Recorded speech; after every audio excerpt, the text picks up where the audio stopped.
buenos días. Ya estamos con ustedes en Ecuador Rebelde. Un abrazo muy apretado y fraterno a todos nuestros seguidores a nivel nacional e internacional. Saludamos a Alfredo Llerena de Gloria Visión, que se conecta y retransmite este programa. Igualmente a nuestro gran amigo Luis Sánchez Moreno en Milán, que tiene su programa en Radio Sensación Digital.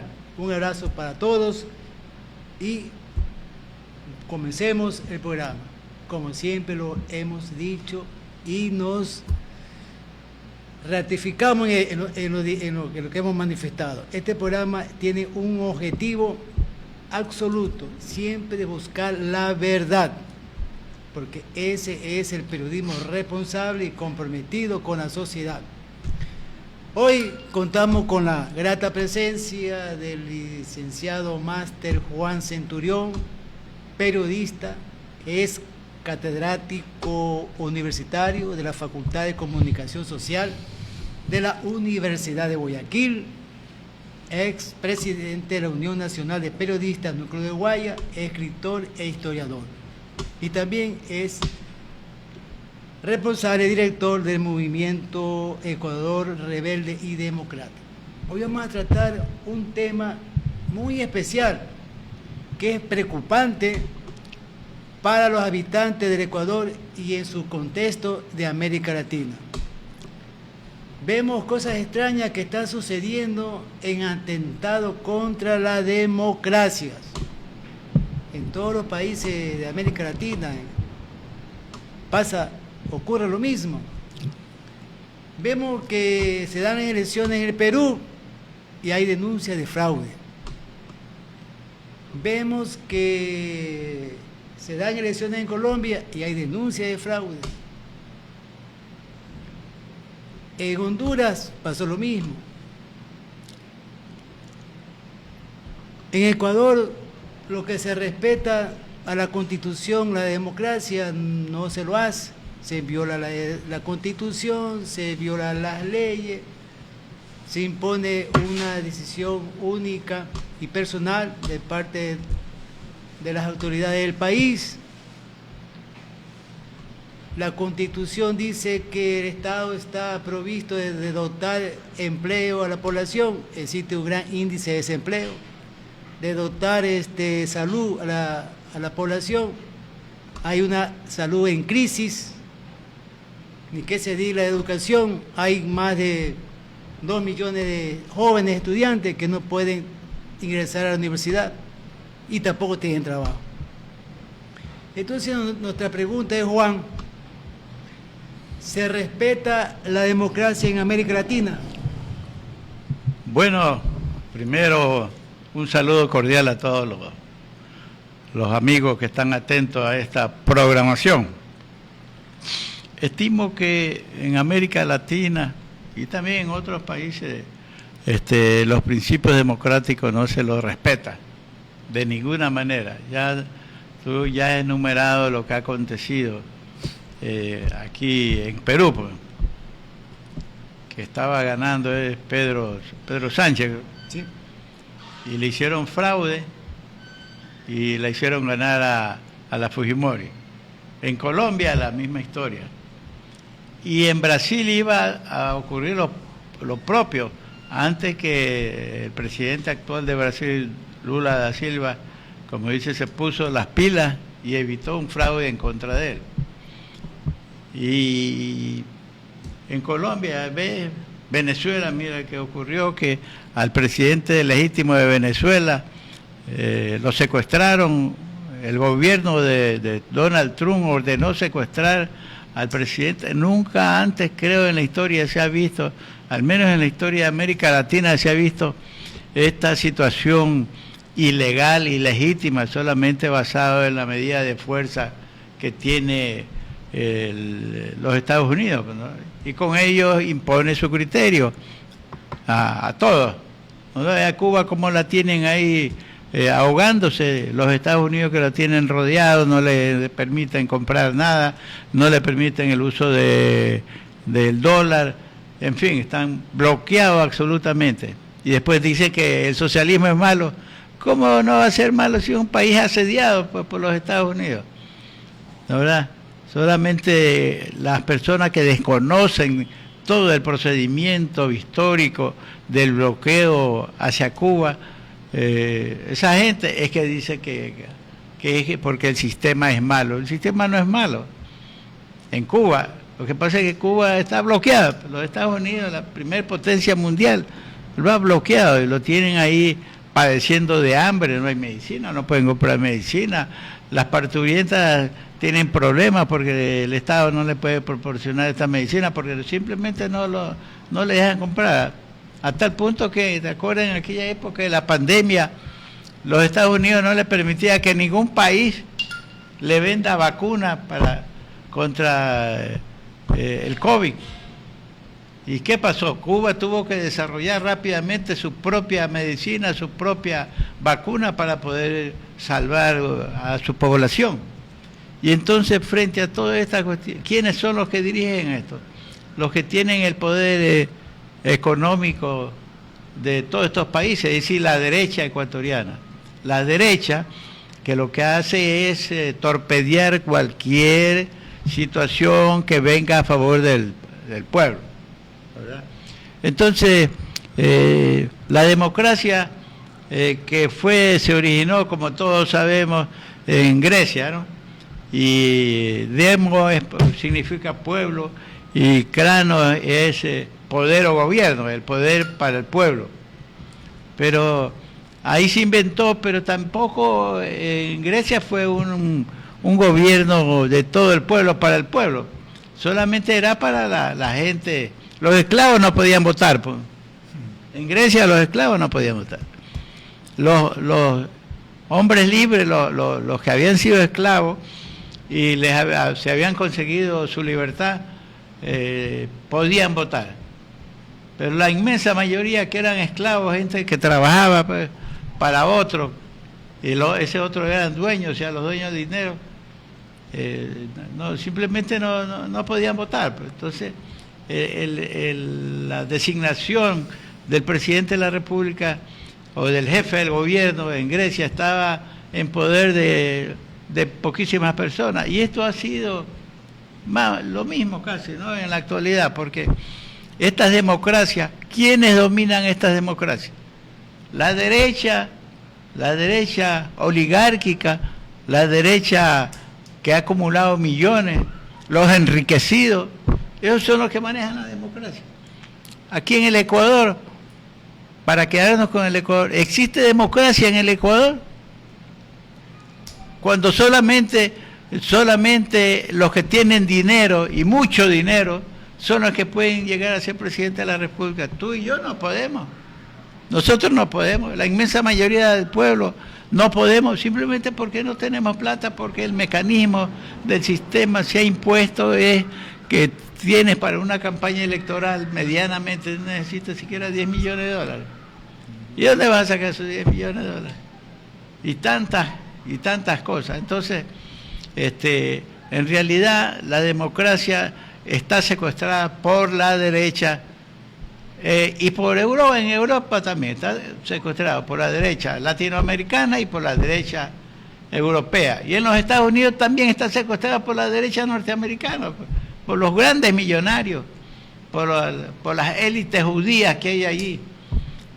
Esos son los que dominan la situación electoralmente y deciden quién es presidente y quién no es presidente. Hay solamente dos partidos, entonces los grandes millonarios financian a los dos partidos para que si gana uno u otro, tener acceso a las peticiones, a que siga Estados Unidos declare una guerra para ganar más billetes, la industria de armamento. Y aquí en el Ecuador viene a ser lo mismo. Juan, antes había los partidos políticos tradicionales, ¿no? Comenzando el Partido Conservador, que prácticamente es uno de los fundadores de la República del Ecuador, después el Partido Liberal y otros partidos. Eso como que ahora la existencia de los partidos como que se ha ido eliminando, porque en anteriores elecciones y la actual que ya está por venir, las elecciones seccionales, vemos que existen partidos políticos que aparecen en la noche a la mañana como una empresa, lo venden para que participen en la empresa electoral y desaparecen. Se hace como que se vuelve un cartel y ahí ya no hay una estructura, no hay una organización, no hay principios, no hay nada, simplemente que el partido tal lo fundan, participa y se terminó. Claro, así ocurre porque la esencia de la democracia que tenemos actualmente en el Ecuador está dirigido y controlada por las élites económicas, por la derecha ecuatoriana. Yo hay veces veo y escucho que le echan culpa a la izquierda, que sí, que el país está así por la izquierda, pero si la izquierda nunca ha sido poder. ¿Cuándo ha gobernado la izquierda aquí en el Ecuador? Nunca. Que ha existido determinados presidentes que han sido un poquito más condescendientes con el pueblo, es una cosa, pero aquí la izquierda nunca ha estado en el poder. La derecha ha hecho lo imposible para evitar precisamente que haya un gobierno que sea amigo del pueblo y que gobierne, como diría la misma Constitución, por el pueblo y para el pueblo. Entonces, frente a esa situación, lo que dice que nacen y desaparecen partidos políticos como los hongos después de la lluvia que nacen. Eso es porque ya un partido, por decir, si nos remontamos hacia algunos años atrás, y lo que acaba de nombrar, el Partido Conservador, que era de la línea de los grandes millonarios que quería, por eso se llamaba Partido Conservador, que quería que no cambie nada, que siga igual, que se conserve, pues ahí viene la palabra Partido Conservador, que se conserve la injusticia, que se conserven las leyes que han hecho ricos a las élites económicas. Entonces, el Partido Conservador. Y luego venía el partido de Eloy Alfaro, el Partido Liberal Radical. Esos dos partidos, desde el año en 1895, triunfó la Revolución Liberal. Y de ahí se sucedieron en el año 1912, la derecha ecuatoriana, a través de los medios de comunicación que son de ellos, hicieron que desprestigiaron hasta el cansancio a Eloy Alfaro, que había sido un buen gobierno y el mejor presidente que ha tenido el Ecuador en todos los tiempos, y lo hicieron que el pueblo lo arrastre, lo mate, lo asesina al pueblo de Quito, auspiciado, asusado por el Partido Conservador, por la derecha ecuatoriana. A pesar que también el Partido Liberal también era de la derecha, sino que era de la derecha emergente, de los nuevos millonarios de la costa, que se habían enriquecido, se empezaban a enriquecer con el cacao, el gran cacao. Entonces, ellos fundaron aquí en la costa el Partido Liberal Radical, hasta que Eloy Alfaro, a través de una revolución, triunfó el 5 de junio de 1895. Pero esos dos partidos, hasta casi, creo que 1960, ¿no? Hasta el año 1960, por ahí 66, existía y tenían, eran los dos partidos más importantes, el Partido Conservador y el Partido Liberal. Partido Conservador, que era compuesto por las oligarquías de la sierra, los grandes latifundistas de la sierra, que por eso decían, no quería que cambie nada, porque en el campo, en los latifundios que tenía, el indígena era un esclavo, y si cambiaba, se les iban los indígenas, se les daba la libertad a los indígenas. Tal es así que inclusive Eloy Alfaro no les dio libertad a los indígenas.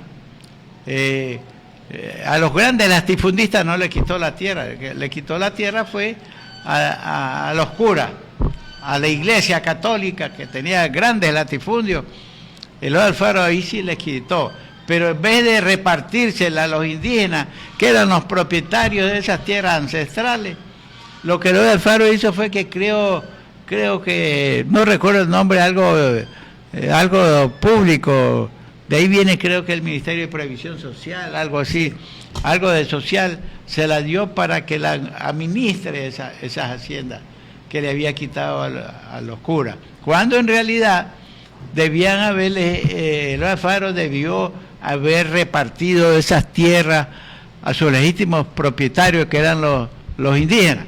No lo hicieron. Entonces el Partido Conservador cuidaba de eso, de que siga el Guaycipungo. El Guaycipungo era una institución que el dueño de la hacienda, que tenía 10.000, 15.000, 20.000 hectáreas, le daba un pedacito de tierra a un indígena para que viva ahí, y siembre y coseche. Pero a cambio, el indígena tenía que trabajarle gratis al dueño de la hacienda, al latifundista, al oligarca latifundista. El indígena tenía que trabajarle gratis tantos días a la semana. Y su familia, su mujer y su hija tenían que ir a servir de sirvientas a la casa del hacendado, del dueño de la hacienda. Eso no se quitó con Eloy Alfaro. Entonces, eso era lo que se requería. Pero en cambio aquí en la costa surgió otra clase de oligarquía. Mientras estas oligarquías serranas enquistaban el brazo político de ellas, el Partido Conservador, mientras ellos se nutrían del trabajo gratis de los indígenas, en la costa sucedió todo lo contrario, que como eran montañas y montañas, y el producto más rentable era el cacao, entonces los hacendados empezaron a tumbar las montañas y a sembrar cacao. Pero ¿qué ocurre? Le faltaba pues mano de obra. Entonces sucedió que aquí en la costa, como había pocos habitantes, ¿no? Había pocos habitantes. Entonces les pagaban un sueldito a los migrantes, a los que venían de la sierra o de otras provincias, les pagaban un sueldo para que trabaje en las plantaciones cacaoteras. Entonces el Partido Liberal lo que quería es que liberen de alguna manera la mano de obra de los latifundios serranos para ellos poder contratarlo acá.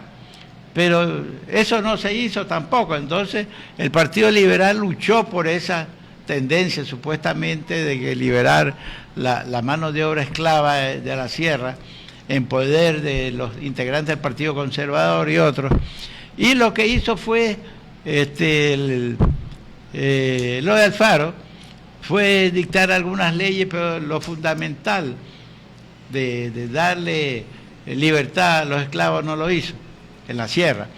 Entonces aquí los hacendados les pagaban. Muchos que llegaron aquí era que se escapaban de las haciendas serranas, de los latifundios serranos, llegaban a la costa y entonces sabían que si un trabajador venía aquí ya le pagaban un sueldito, ya tenía un sueldo que significaba un poquito más que el Guaycipungo, que el esclavismo que tenían y que controlaban las oligarquías serranas de toda la sierra.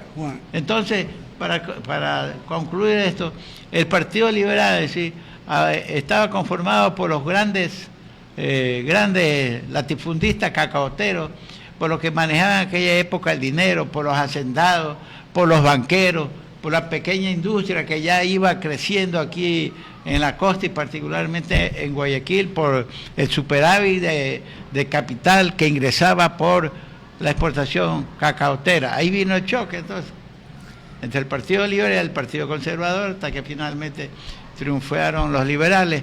Pero la situación sigue igual y ha seguido igual. Esa es una pregunta que tenemos, Juan, en base a tu análisis que haces y tu reseña histórica, que en el Ecuador han ocurrido grandes paradojas históricas, porque como tú bien lo comentabas, los partidos políticos no han hecho mucho por el país, pero hemos visto que dictaduras que han surgido, como la Revolución Juliana, se han hecho mejoras para el país han dotado de leyes sociales que benefician al pueblo, han cuidado los intereses de la nación. Los militares que se le dicen que son dictaduras, pero la democracia con los partidos políticos ha sido todo lo contrario. Ante eso, lo que podemos decir que efectivamente el Ecuador ha ido, como se dice, de mal en peor. Habíamos señalado desde la época de la independencia, porque la historia empieza en la guerra de independencia. ¿Quiénes eran los que anhelaban la independencia de estos países de América Latina y aquí en el Ecuador? Eran estos grandes hacendados, grandes latifundistas, que eran hijos de españoles nacidos aquí en estas tierras, de papá y mamá español, pero nacidos aquí, que ya estaban enriquecidos porque ellos habían recibido el dinero que habían amasado sus padres, sus abuelos. Recibieron ese dinero, tenían el poder económico, pero ellos no eran españoles, eran hijos de españoles, pero en España le negaban esa nacionalidad, a pesar que eran papá y mamá españoles. Entonces, eran españoles de segunda categoría.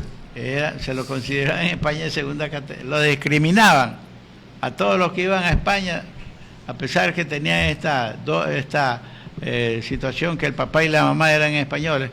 Entonces, no obstante de ello, lo despreciaban en España, era, como tú bien lo dices, de segunda categoría. Entonces, ellos decidieron independizarse. Bueno, si los españoles no nos quieren allá, entonces hagamos nuestro país aquí. Y ellos, con el dinero, porque en realidad fue una guerra civil, no fue una guerra de independencia, fue una guerra civil donde la gente ya no quería que el gobierno lo designe o se gobierne desde Madrid, que es la capital de España, sino desde aquí mismo del Ecuador, o Argentina, o Venezuela, etc. Entonces, ¿qué ocurrió? Que se independizaron, y entonces las leyes que pusieron eran peores que las leyes que el rey de España había emitido a favor de los indígenas. Pero ya el rey de España, ya de 1600 y pico, había ordenado que se le pague un salario justo, y al menos en el papel se decía que no debía haber esclavitud, pero la esclavitud seguía porque nadie le hacía caso al rey de aquí por la lejanía y por todo eso. Entonces, quedamos en que se hacen la revolución, se toman el poder los hijos de los españoles de aquí y fundan un país para ellos, con leyes para ellos. Tal es así que en la primera constitución del Ecuador, la de 1830, se decía que, por decir, las mujeres no podían votar, los analfabetos no podían votar, los que no eran católicos no podían votar, los que no eran casados no podían votar. Entonces, a pesar que reunía todas esas cosas y podía votar, pero además también necesitaba tener una cantidad de dinero X, no sé, no recuerdo, 5.500 pesos, que era una fortuna pues en aquella época. Entonces le exigían a los votantes que tengan todos esos requisitos. Entonces, de 1 millón de habitantes que tenía el Ecuador para el año 1830, solamente podían votar 40.000 personas. Y eran ellos mismos, pues, los hijos de los españoles. Entonces, ellos se apropiaron del país, se apropiaron del Ecuador, y todavía lo siguen ellos controlando. Por eso que siempre decimos que se necesita aquí hacer algo para que cambie todo, porque si nosotros nos ponemos a ver, si nos ponemos a analizar el gobierno, este gobierno que tenemos, el anterior, se deriva del año 1830. Fíjate que del año 1830 hasta el siglo XIX, no, estamos hablando del siglo XIX, 1800, desde 1830 hasta 1895, que triunfó la Revolución Liberal, quienes manejaban este país eran las mismas personas. Por decir, Juan José Flores gobernó hasta que la Revolución Juliana en 1845, la Revolución marxista, la Revolución de marzo, del 6 de marzo de 1845, hasta ahí gobernó directamente el señor Juan José Flores, hasta el año 1845. Y de ahí para adelante siguieron gobernando indirectamente el florianismo, porque Juan José Flores tuvo 11 hijos. Se casó con una Gijón, una noble, dice que era noble. Todos estos quiteños, algunos dicen que son nobles como la Gijón, la marquesa de ni sé cuánto, y no sé, pura ridiculez nada más. Y entonces, estos dueños del país, ¿verdad? Estos que se han venido turnando, desde el año 1830 hasta el año 1895 fue la familia de Juan José Flores los que gobernaron.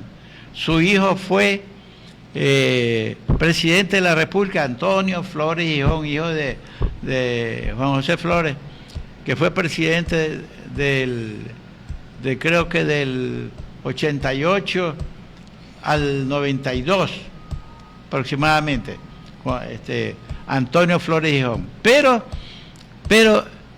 una de las hijas de Juan José Flores era casada con un hermano de García Moreno.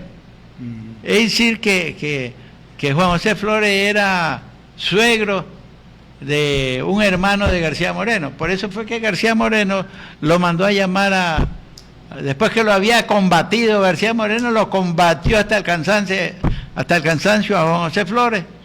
Después vino y lo rescató, lo tomó para sí, lo devolvió que ingrese al ejército, que dirija como comandante del ejército para las guerras inútiles contra Colombia que propició García Moreno.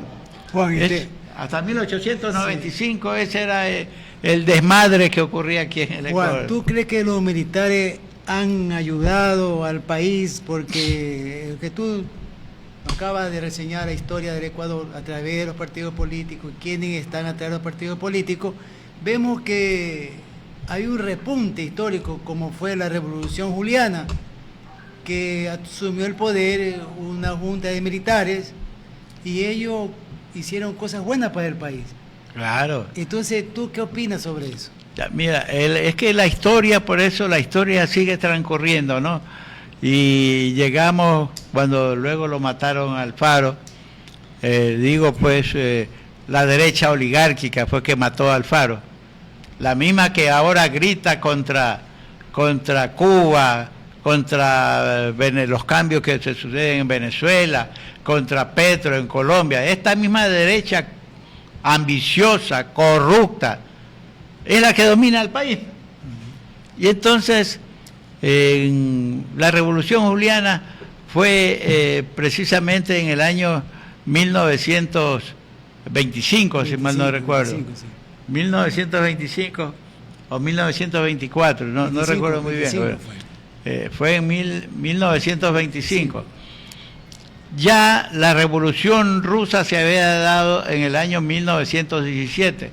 La Revolución Rusa, aunque los grandes medios de comunicación no lo digan, pero fue un gran ejemplo para el mundo, porque por primera vez en la historia no eran los ricos los que gobernaban al país. Por primera vez en la historia no eran los reyes que gobernaban el país, sino era el pueblo que se armó y se apropió del poder. Esa fue la Revolución Rusa, ¿verdad? E instauró el socialismo por primera vez en el mundo, en lo que es Rusia actualmente, ¿no? Entonces, esa incidencia hicieron que lleguen aquí la idea de unas medidas de hecho para adoptar en el gobierno que favorezca al pueblo. Y entonces, porque de 1900 1912, que ya murió Alfaro, y de ahí se hizo cargo del poder, ¿cómo es que se llama? Plaza Gutiérrez, Plaza Gutiérrez, se hizo cargo, y de ahí él entregó Leonidas Plaza Gutiérrez, y de ahí él le fue entregando el poder a los banqueros, pues todo eso, del año 1812 hasta el año 1924, desde el año 1912 hasta el 24, era una sucesión de gobiernos oligárquicos y financiados por la banca, la verdad. Y entonces se da la revolución juliana, como se pasó, la historia lo conoce así, la revolución juliana, que fue un golpe de Estado que dieron los militares de baja graduación. No fue el alto mando militar. Estos jóvenes que hicieron la revolución juliana, cansados, jóvenes militares y con civiles, cansados de ver este país agobiado, saqueado por todos estos partidos políticos de la derecha, optaron por hacer una revolución, dar un golpe de Estado y apartaron al alto mando militar, que en aquella época era corrupto, ¿verdad? Y estos militares jóvenes, de coroneles, tenientes para abajo, ya estaban organizados y trataron de impulsar una revolución social que favorezca al pueblo, a las mayorías, porque aquí la mayoría, a pesar de que la pregunta que me hiciste sobre la democracia supuestamente debe mandar la mayoría, porque es la democracia, en la democracia gobiernan las mayorías, pero aquí todo se ha tergiversado, porque los partidos políticos son de los ricos. Las instituciones que hay en el Ecuador, todas las instituciones están penetradas por la derecha oligárquica y corrupta, todo. Por eso que aquí llega un partido político de izquierda a gobernar, no lo deja, pues simplemente porque la derecha corrompida tiene todo. Pero entonces la revolución juliana se da más o menos en ese sentido, 1925, y esta pequeña revolución de este pequeño país toma algunas medidas, como es, designa un gobierno colectivo de 5 personas, en la cual solamente había un militar, el resto eran civiles, los que mandaban, ¿no? Pero lógicamente respaldados por el patriotismo de los militares, que optaron por dar un golpe de Estado, porque ocurría más o menos lo mismo que ocurre aquí ahorita. Presidente de la República, abusadores, una falta de trabajo, pobreza, no hay medicina, en fin, y nadie ayuda a los pobres, aunque la democracia precisamente manda la mayoría, pero que la mayoría no manda, sino mandan 4 oligarcas derechistas, que son los que controlan todo el sistema de elecciones, y si pierden, ellos hacen ganar por fraude. Fraude aquí en el Perú, que viene a ser lo mismo. Fraude en Colombia, que viene a ser lo mismo, que porque estamos rodeados. Entonces, esta revolución le dio derecho a las mujeres para que trabajen, le dio descanso cuando están embarazadas, creó el mecanismo de la previsión social, que posteriormente se va a llamar el Instituto de Seguridad Social, que antes era Previsión Social. Eso, los militares esto lo crearon. Clausuraron varios bancos e incautaron el oro por la mañosería de los banqueros de aquella época. En realidad siempre los banqueros, la mayoría de los banqueros hacen actos corruptos con el dinero que no es de ellos, sino que es del público que le depositan. Entonces el gobierno incautó el oro y creó el Banco Central. La Revolución Juliana creó el Banco Central, que duró hasta, creo que el 1980, 1970, 80, por ahí, no recuerdo exactamente. El Banco Central tuvo una buena actuación, era el que emitía los dineros a nombre del Estado. Era la entidad donde el oro del Estado, de todos los ecuatorianos, están depositados ahí. Ahora estos presidentes serviles lo mandan a los Estados Unidos el oro, o a Inglaterra. ¿Qué hace el oro ecuatoriano en los Estados Unidos e Inglaterra? Sucede lo que ha sucedido, que a Venezuela, los Estados Unidos se le llevaron no solamente el oro, sino el santo y la limona. Se le llevaron el oro, incautaron el oro que tenían, como 30.000 millones de dólares que tenían depositados en Londres y en los Estados Unidos, y no le quisieron devolver. Entonces, la Revolución Juliana creó el Banco Central precisamente para que ahí esté depositado eso. Y eso sirvió, y el Banco Central era el que imprimía los billetes, porque anteriormente eran los bancos privados el que imprimían los billetes de libre circulación y lo hacían alegremente. Es decir, si el gobierno le ordenaba que le haga, por decir, 100 millones de sucre, ellos hacían 200 millones y el resto ellos lo manejaban porque no había respaldo. Los bancos no mostraban el respaldo, ¿no? Y por eso la Revolución Juliana. Y con la Revolución Juliana, otra de las cosas también altamente positivas es la creación de la superintendencia de bancos para controlar a los banqueros, porque los banqueros no los controlaba nadie.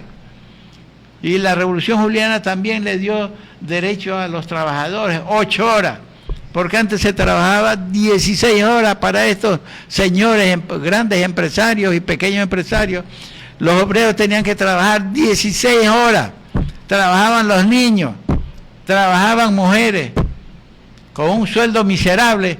Y entonces la Revolución Juliana, 8 horas, impuso las 8 horas, impuso las vacaciones, impuso una serie de factores que precisamente ahora este mes, que es el mes del aniversario de esta Revolución Juliana, se llama Juliana porque fue en el mes de julio, y entonces, a propósito de esto, todas estas circunstancias, debía pues el Ecuador haber mantenido todas estas mejoras que la Revolución Juliana hizo. Posteriormente eliminaron el Banco Central. Eliminaron el Banco Central. Entonces, como eliminaron el Banco Central como depositario, pues vino la dolarización de la moneda, es decir, nos trajeron una moneda extraña al Ecuador. El Ecuador ahí perdió soberanía, a vista y paciencia de los militares que tienen la obligación constitucional de velar por la soberanía del país, del Ecuador. A vista y paciencia de ellos, prácticamente se llevaron el dinero de todos los ecuatorianos. Vino el Banco Central, lo eliminó. ¿Y qué pasó? Todo el oro que tenía guardado el Estado de respaldo para la emisión monetaria fue a parar, como digo, a Inglaterra o a los Estados Unidos, dije para que ellos lo tengan ahí. Y ahora seguramente no lo van a querer devolver. Así y entonces, fíjate, la Revolución Juliana en realidad fue una buena situación para el pueblo. Se crearon los comedores populares, se creó también las instituciones de ayuda a las personas menesterosas. Por primera vez en la historia, el pueblo ecuatoriano tenía dónde acudir cuando tenía alguna necesidad de curarse, de sanarse, de recibir un endrugo de pan, algo. Eran los encargados de ese, creo que era el Ministerio de Previsión Social, si mal no recuerdo. Pero todo eso se hizo en la Revolución Juliana.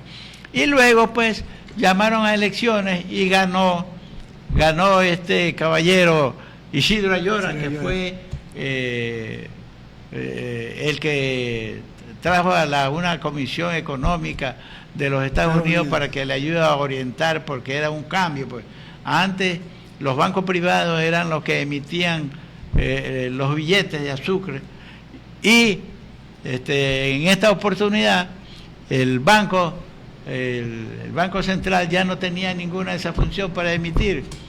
Pues, cuando llegó la Revolución Juliana, hasta ahí llegaron los bancos privados a manejar la emisión de billetes, vino el Banco Central. Y en el Banco Central, hasta hace muy poco tiempo, 10 años atrás o 12 años atrás, después del saqueo bancario que sufrió el Ecuador, ellos eran los que controlaban, porque hace 10 o 12 años, no recuerdo muy bien la fecha, el Estado obligó a que los dineros del Estado pasen a ser manejados por la banca privada. Creo que el presupuesto general del Estado está aproximadamente en 42.000 millones de dólares. 42.000 millones de dólares, que para el Ecuador es una suma enorme. Está el presupuesto. Todo ese dinero lo maneja la banca privada. La banca privada que quebró. La banca privada que puede quebrar en cualquier momento, si no hay el debido control. Y entonces, esa es la historia de por qué las oligarquías han quebrado la democracia, por qué las oligarquías de derecha y las oligarquías estas industriales también han quebrado al Ecuador por la ambición del dinero, y ellos son los que controlan al país. Y ponen presidente y quitan presidente, ponen presidente y quitan presidente. No lo ve al que lo mataron a Villavicencio lo mataron porque iba a pasar a la segunda vuelta. Claro. A alguien no le convenía que el hombre pase a la segunda vuelta y lo mandaron a matar. A Yacupé le hicieron fraude descaradamente, a plena luz del día y con el silencio de los medios de comunicación. Juan, ante la gris situación que pasa en Ecuador y América Latina, donde no brilla la democracia, ¿qué hay que hacer para recuperar la democracia?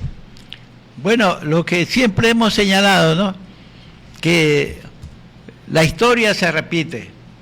Esa es una máxima y una verdad. La historia se repite. Por eso los pueblos tienen necesariamente que conocer su historia, porque el pueblo que no conoce su historia vuelve a repetir los mismos errores. El Ecuador, la inmensa mayoría, somos 18 millones de habitantes, hay un desempleo terrible en estos momentos. En los hospitales no hay medicina. El seguro social lo quieren quebrar y no lo podrán quebrar, además, porque tienen mucho dinero para que lo quiebren. A pesar de lo que van a dirigir, algunos de los que van a dirigir roban y saquean a la seguridad social, no lo han podido quebrar por la cantidad de dinero que manejan.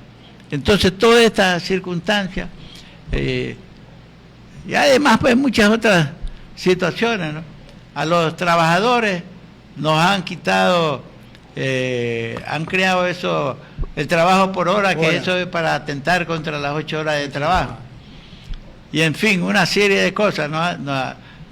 Nos están quitando derechos que teníamos y que fueron conseguidos precisamente por la izquierda ecuatoriana, que es la que ha luchado permanentemente por la bandera de liberación para los trabajadores, para los pobres. Toda esa conquista que fue gracias a la pelea de las organizaciones de izquierda, porque la derecha nada ha dado gratis. La derecha las 8 horas no las dio porque sí, las dio después de una larga lucha de los trabajadores que exigían las 8 horas, se cumplan las 8 horas y no 16 horas que trabajaban aquí, y una serie de cosas. Entonces, la democracia ya no es democracia, pues aquí lo maneja las oligarquías de derecha, las oligarquías que se enriquecen con los dineros que es de todos los ecuatorianos. Y entonces estas oligarquías lo que han hecho es enriquecerse y ellos manejan todo, pues, de toda la situación del Estado ecuatoriano, el Consejo Electoral, la Corte de Justicia, el Parlamento, el poder político. la presidencia de la República. Lo manejan ellos, para ellos. Y el pueblo no dice nada. Entonces, ¿qué queda hacer? La pregunta, ¿qué queda hacer?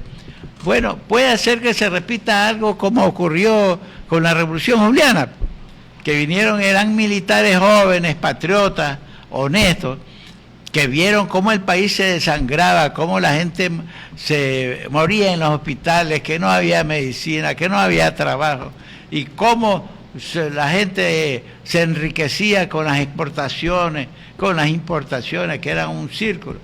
Tú sabes muy bien que ahora, en la actualidad, en el Ecuador, los que exportan, al margen del petróleo, ¿no?, la empresa privada que exporta es la misma que importa, son los mismos, es decir, controlan el comercio exterior ecuatoriano estas oligarquías de derecha, y por eso se apropian del país. Todo lo que vende y todo lo que compra el Ecuador pasa por ellos, lo manejan.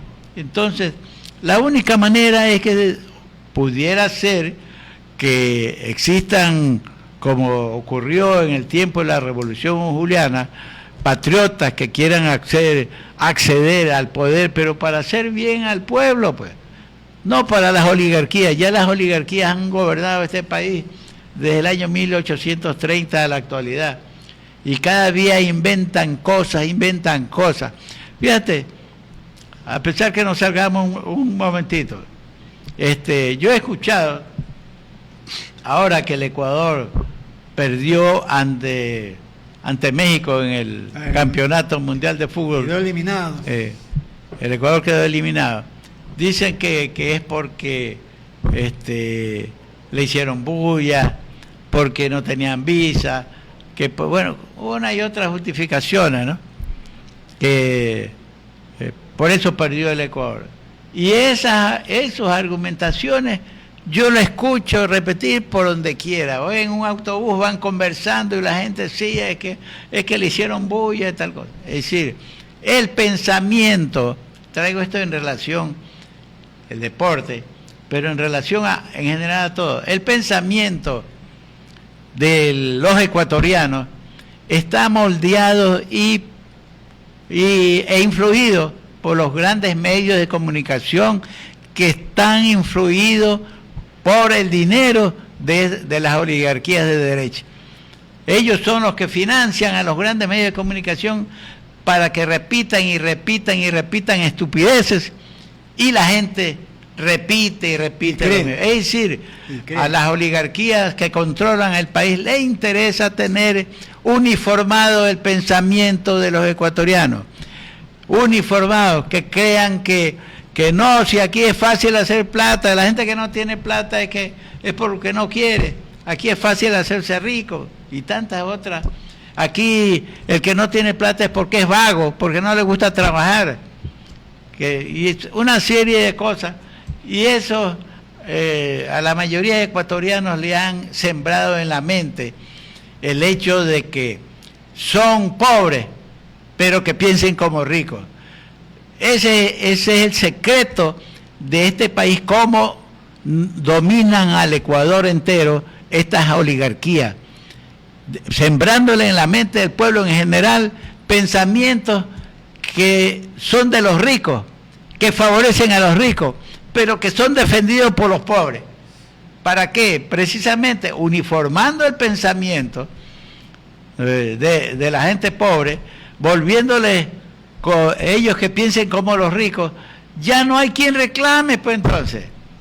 Ya no hay quien reclame. Si los pobres se creen ricos. Por ahí escuché que había una denuncia por ahí en las redes sociales que el cilindro de gas iba a subir de precio. Ya el gobierno lo desmintió, que no es cierto, en efecto. Pero ellos, como tienen uniformado el pensamiento, yo estoy seguro, le suben el precio del gas y nadie dice nada. Porque ahí viene el tema del fútbol, ¿no? Claro. El tema del fútbol, le lavan el cerebro con el fútbol para que no piense otras cosas. Y entonces le hacen creer que ellos pueden ser ricos.